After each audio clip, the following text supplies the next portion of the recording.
Sud Radio, l'œil de l'expert.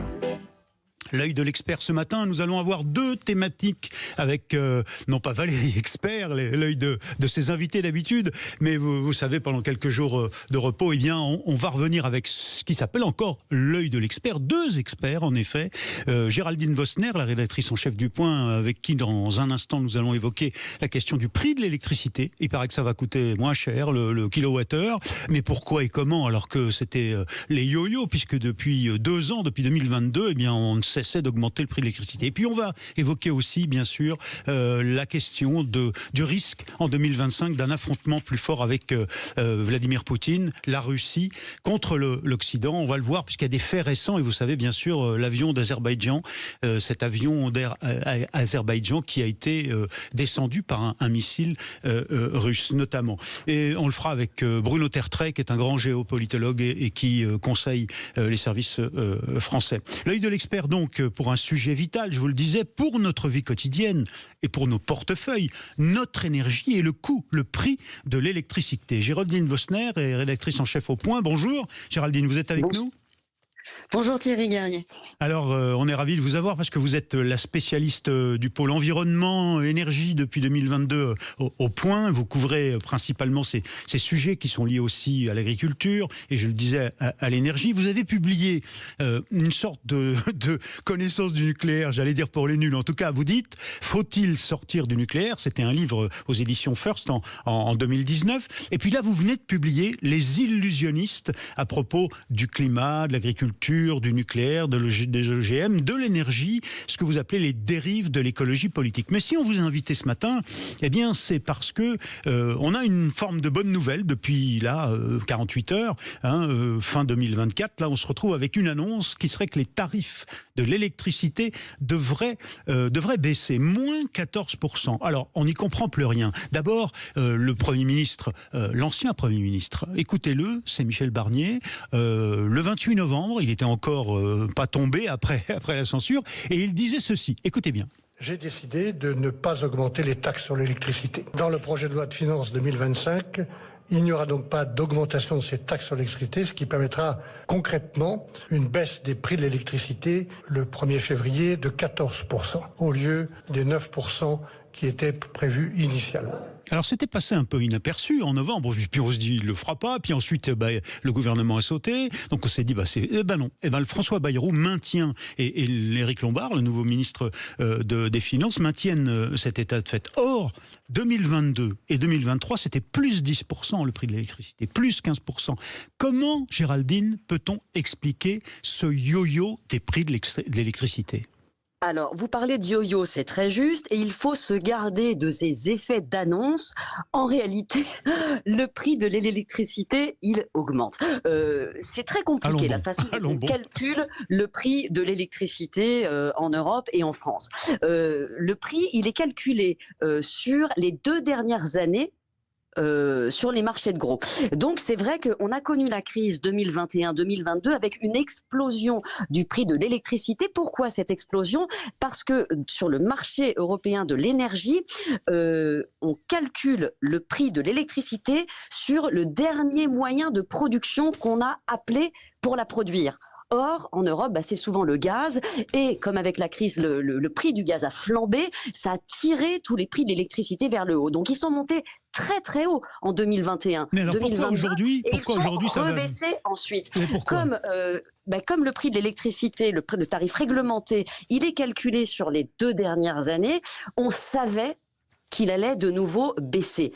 Mais les taxes, elles, sur l'électricité, elles n'ont pas cessé d'augmenter. Oui. Pour vous donner un petit peu une perspective, la taxe sur le prix de l'électricité qui a été mise en place au début des années 2000, essentiellement pour financer les renouvelables, elle était de 3 € par mégawattheure en 2003.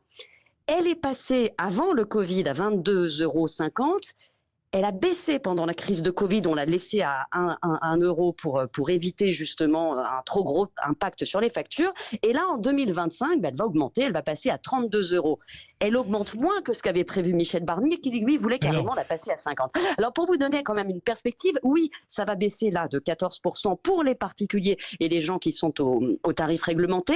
Ça va augmenter pour les autres. Et pour vous donner un ordre de grandeur, entre 2011 et 2023, le prix de l'électricité en France, il a flambé de 120%.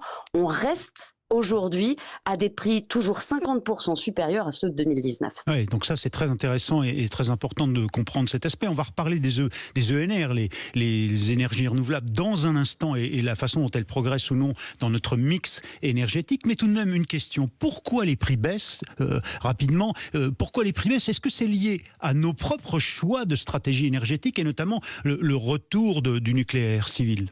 Alors, c'est lié en partie au retour du nucléaire en France. C'est lié surtout au fait que l'activité s'est à nouveau contractée. On a connu une grosse reprise d'activité après le Covid, ce qui a entraîné partiellement l'augmentation des prix du gaz. Cette activité s'est beaucoup calmée. On a même eu une forme de récession, des usines donc qui c'est ferment. Pas une très bonne nouvelle en fait. C'est parce que les usines ferment. Non, c'est pas une si bonne nouvelle.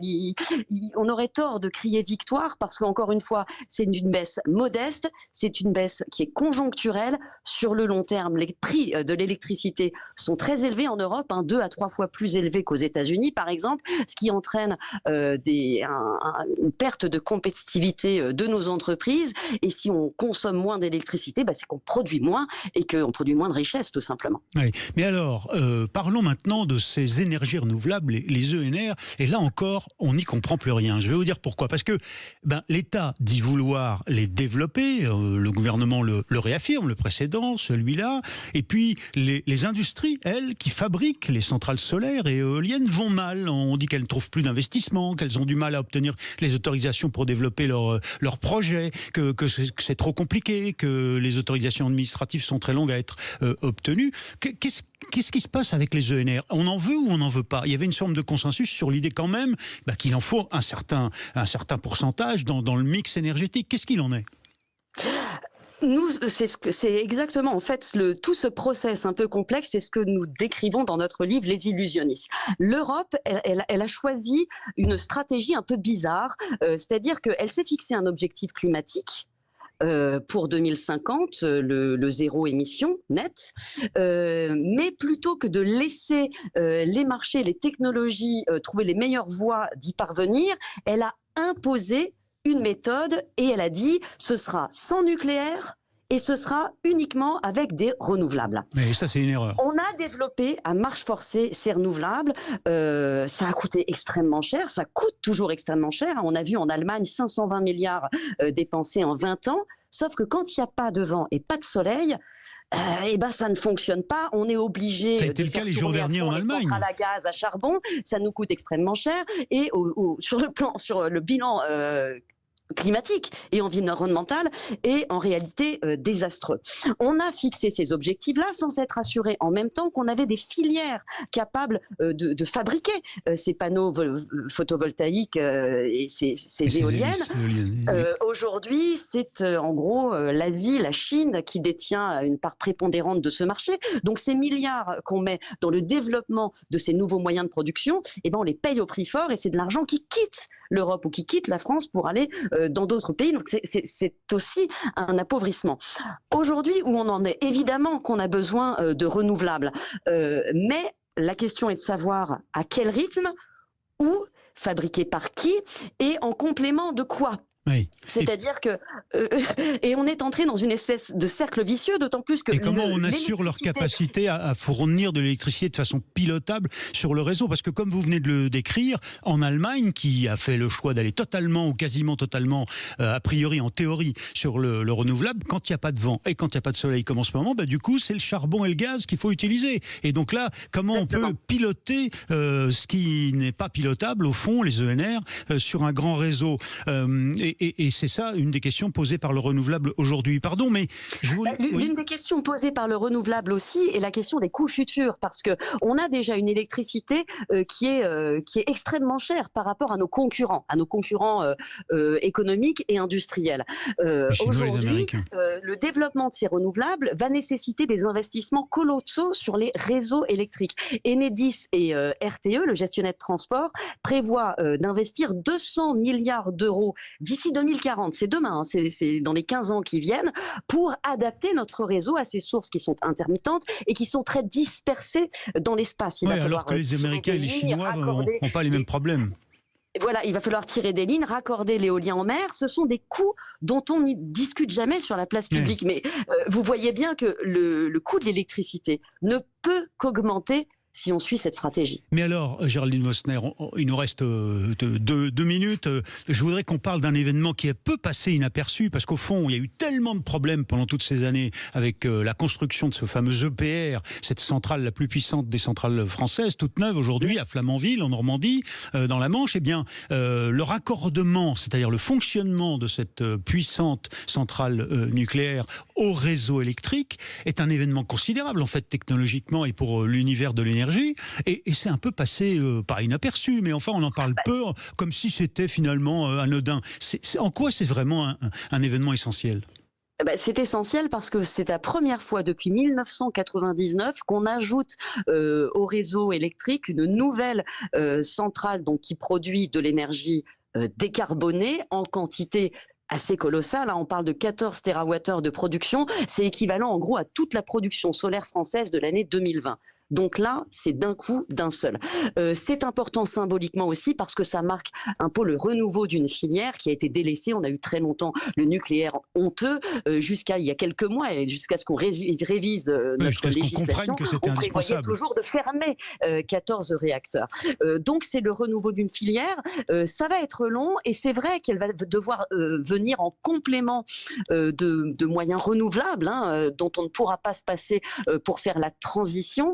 Mais on n'a pas encore eu cette discussion vraiment honnête, ouverte et franche sur ce que sera demain le paysage électrique en France, à quel coût et à quelles conditions sociales on souhaite le faire. On reste encore dans le discours public sur un tout renouvelable qui paraît pas souhaitable ni économiquement ni industriellement. Vous venez de dire un peu pourquoi, mais vous venez un peu de répondre à ma question, ma dernière question.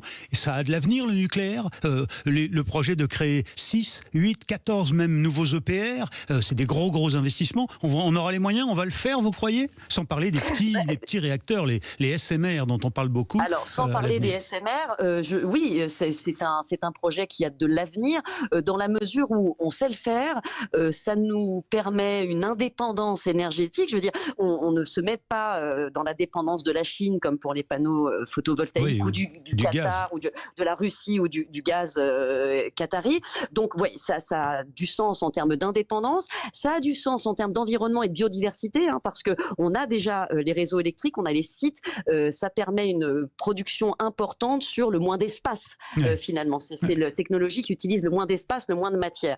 Maintenant, est-ce qu'on saura le faire ? C'est la vraie question. On aura besoin de recruter, la filière parle de 100 000 personnes, on aura besoin de compétences, on aura besoin d'une stabilité politique, arrêter les stop and go, de changer de politique tous les 6 mois, besoin peut-être d'une législation un peu plus pragmatique, un peu plus ouverte.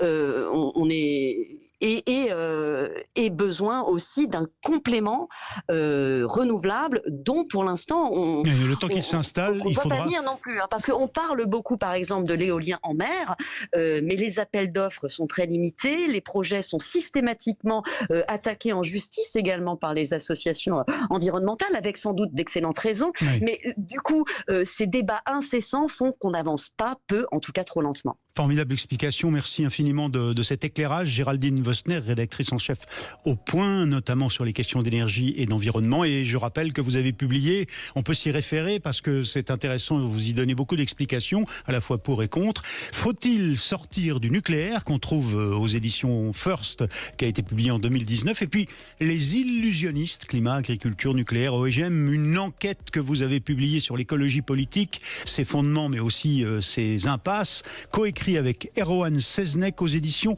Robert Laffont, les illusionnistes. Robert Laffont, Erwan Seznec et Géraldine Vosner. Merci à vous d'avoir été en direct pour parler de l'électricité et de l'énergie en France avec nous sur Sud Radio. Sud Radio, l'œil de l'expert. Et l'expert qui est avec nous en ce moment en direct, c'est Bruno Tertrais. Bonjour Bruno.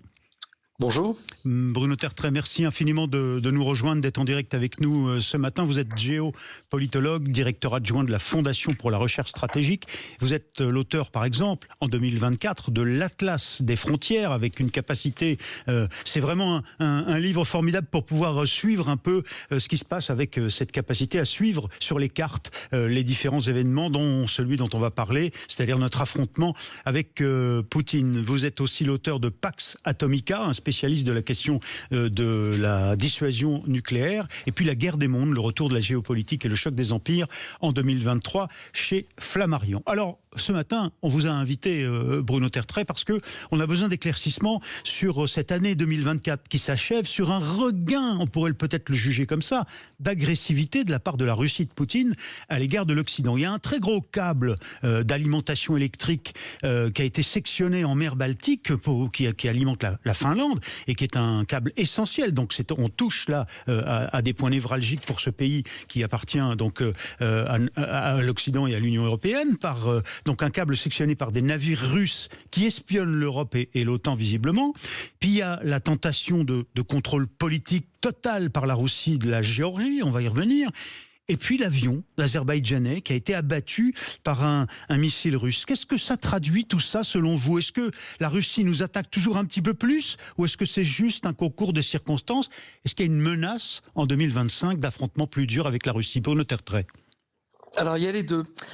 D'abord l'événement dont vous avez parlé, le plus récent, c'est-à-dire l'avion azerbaïdjanais qui a été abattu par la Russie, c'est sans doute une erreur très grave évidemment, une erreur qui ne se serait pas produite si la Russie était dans une posture moins agressive et n'était pas autant sur les nerfs, mais je pense que c'est une erreur. En revanche, les événements qui nous concernent, nous Européens plus directement, c'est effectivement ces câbles sous-marins espionnés en général, mais coupés parfois, et là ce qui s'est passé en mer Baltique, c'est la troisième fois que cela arrive en quelques mois, d'abord avec des navires chinois, ensuite avec un navire russe, donc c'est très clairement une action agressive de la part de la Russie. C'est volontaire ou c'est un accident ? Oh, je serais très surpris que ce soit un accident, on va dire les choses comme ça. Parce qu'une fois ça va, deux fois ça va, trois fois ça fait quand même beaucoup. Et quand on y ajoute les opérations d'influence qui ont lieu sur les pourtours de l'ancien bloc de l'Est, c'est-à-dire essentiellement en Géorgie, en Moldavie, mais aussi parfois en Europe centrale, eh ben on ne peut qu'en conclure que la Russie est vraiment lancée dans une opération non pas de guerre ouverte, mais d'affrontement et de tentatives d'affaiblissement de l'Europe. Mais qu'est-ce qu'on peut faire? Parce que certains évoquent l'idée même de fermer la mer Baltique aux bateaux russes et à cette flotte de tankers qui n'ont pas de pavillon, on ne sait pas à qui ils appartiennent, mais en fait on sait qu'ils ont été rachetés par la Russie après l'attaque contre l'Ukraine, qui sont des bateaux un peu fantômes qui passent dans cette mer Baltique et qui, comme on vient de le voir, coupent les câbles, espionnent. Jusqu'où ça pourrait aller? On pourrait avoir un affrontement physique, voire une fermeture de la Baltique aux bateaux russes. Ça vous paraît crédible? Alors, la fermeture de la Baltique, c'est quand même difficile parce qu'il y a des eaux internationales dans lesquelles les navires, quels qu'ils soient d'ailleurs, ont le droit de passer. Il n'y a pas que des eaux territoriales, c'est-à-dire qui appartiennent à la Finlande, au Danemark ou à l'Estonie. Mais ce à quoi vous faites référence, c'est bateaux fantômes. On appelle ça la flotte fantôme, effectivement, parce que ce sont des tankers qui exportent de manière discrète le pétrole russe pour pouvoir contourner les divers embargos, les sanctions qui ont été imposées à la Russie. Alors on ne peut pas leur empêcher le passage, mais on peut, en cas d'action de soupçon, d'action illégale ou violente, on peut bien sûr les arraisonner. C'est d'ailleurs ce qu'a fait la Finlande. La Finlande. Ouais, donc, avec vous voyez, le pétrolier, le fameux pétrolier qui aurait coupé ce câble russe, ce câble finlandais, pardon. Voilà, donc ça c'est typiquement russe, mais enfin les Chinois le font aussi. C'est-à-dire, on se sert d'un navire civil, en tout cas apparemment civil, pour conduire des actions violentes. Alors, tant que ça reste dans ce domaine-là, il n'y a pas de raison de craindre un affrontement militaire. D'ailleurs, personne ne pense aujourd'hui que la Russie va s'attaquer en plus de l'Ukraine à un pays de l'OTAN. Mais dans quelques années, vu l'agressivité de Vladimir Poutine et son régime, effectivement, la question peut être posée. Pour l'instant, en tout cas, ce genre d'action de sabotage, voire voire de terrorisme, eh bien, ça peut conduire à un nouveau raidissement des relations avec la Russie, bien sûr, à une riposte des pays européens et des pays de l'OTAN, mais certainement pas à une riposte militaire. Mais Bruno Tertrais, vous avez l'air de vouloir nous rassurer quant à l'affrontement qui se joue régulièrement à bas bruit, en quelque sorte, dans le nord de l'Europe, entre la Russie et l'OTAN et l'Occident. Mais tout de même, là-bas, le Danemark, la Norvège se réarment et sont très inquiets, voudraient interdire certaines eaux aux bateaux russes. Et puis on a des soldats là-bas de toute l'OTAN qui assurent la protection aérienne du ciel face aux avions russes, du ciel finlandais ou des pays baltes, parce qu'ils n'ont pas d'aviation aussi puissante que celle de l'Angleterre, de l'Allemagne, de la France réunies, ou même les avions italiens et espagnols. On a des troupes là-bas présentes, donc tout ça est tout de même une forme de test. Est-ce que le nord de l'Europe n'est pas le maillon faible et le prochain territoire d'affrontement après peut-être l'Ukraine et d'autres disent la Pologne ou la Roumanie? Alors, je pense que c'est au contraire le maillon fort. Les pays du nord de l'Europe, notamment du nord-est, ils connaissent bien la Russie, ils savent qu'elle les a souvent envahis à plusieurs reprises, ils se réarment, ils sont solides, ils protègent leurs frontières. Le maillon faible, il est plutôt au sud-est. Je parlais tout à l'heure de la Géorgie, de la Moldavie, peut-être de la Roumanie. Encore une fois, on ne peut pas imaginer une offensive militaire russe contre un pays de l'OTAN aujourd'hui. Dans 5 ans, ça sera peut-être différent, parce que si l'Ukraine, si le conflit ukrainien est gelé d'une manière ou d'une autre, eh bien peut-être que la Russie aura d'autres idées dans les années qui viennent. Mais ce qui se passe avec l'implication des pays européens, dont la France, dans cette zone du nord de l'Europe, c'est justement pour dissuader la Russie de s'en prendre à ces pays. Moi, l'été dernier, j'étais à la frontière entre l'Estonie et la Russie. Je vois comment l'Estonie, ce petit pays qui est en première ligne, se protège de plus en plus contre la Russie, se prépare. Et c'est vrai que l'idée, le scénario dans quelques années d'une sorte de petite offensive de prise de gage destinée à faire peur à l'Europe, c'est une idée qui n'est pas complètement absurde. Donc on cherche bien sûr à s'en défendre et surtout à dissuader la Russie de le faire. Alors revenons sur la destruction, un avion civil d'Azerbaïdjan, qui est pourtant un allié de la Russie, on va le voir, par un missile de la défense antiaérienne russe. On peut s'interroger sur les enseignements géopolitiques que ça peut avoir, cet incident très grave. Alors, entre deux alliés, je voudrais vous proposer d'écouter le président Aliyev, donc Ilham Aliyev, qui est d'habitude quelqu'un qui a des bonnes relations avec Vladimir Poutine. Et hier, évidemment, sur place, au cours d'une interview de télévision en direct à l'aéroport de Bakou, à propos du crash de son avion d'Azerbaïdjan Airlines, le président Aliyev, écoutez-le, je vais essayer de vous traduire en même temps ce qu'il dit. Alors un autre fait regrettable et surprenant pour nous, dit le président Aliyev, a été que les agences officielles russes ont avancé des théories sur l'explosion d'une bouteille de gaz à bord de l'avion. En d'autres termes, ça montre clairement que la partie russe voulait dissimuler l'affaire. Bruno Tertrais, qu'est-ce que ça donne comme enseignement? Fébrilité, finalement, il se met en difficulté. Poutine, c'est une erreur tactique qu'ils ont commise.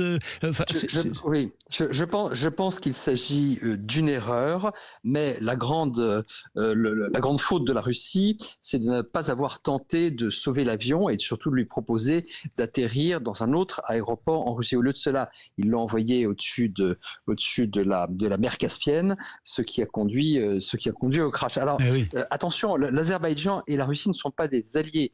On peut dire qu'il y a une certaine connivence entre eux. L'Azerbaïdjan est un allié de la Turquie et la Russie sont aussi des rivaux dans le Caucase notamment, et les relations entre l'Azerbaïdjan et la Russie sont marquées par le fait que le père du président Aliyev, eh bien, il a très bien connu Vladimir Poutine petit. Ce sont des histoires qu'on vous raconte à Bakou en Azerbaïdjan. Donc il y a une connivence parce qu'ils sont tous issus du système communiste, mais un incident comme celui-ci peut il a une opinion, le président Aliyev, devienne une rivalité. Et donc c'est une double erreur, d'abord une erreur tragique, une erreur avec beaucoup de morts bien sûr, mais c'est une erreur aussi géopolitique, je pense, de la part de la Russie de ne pas avoir essayé de faire toute la lumière tout de suite sur cet accident.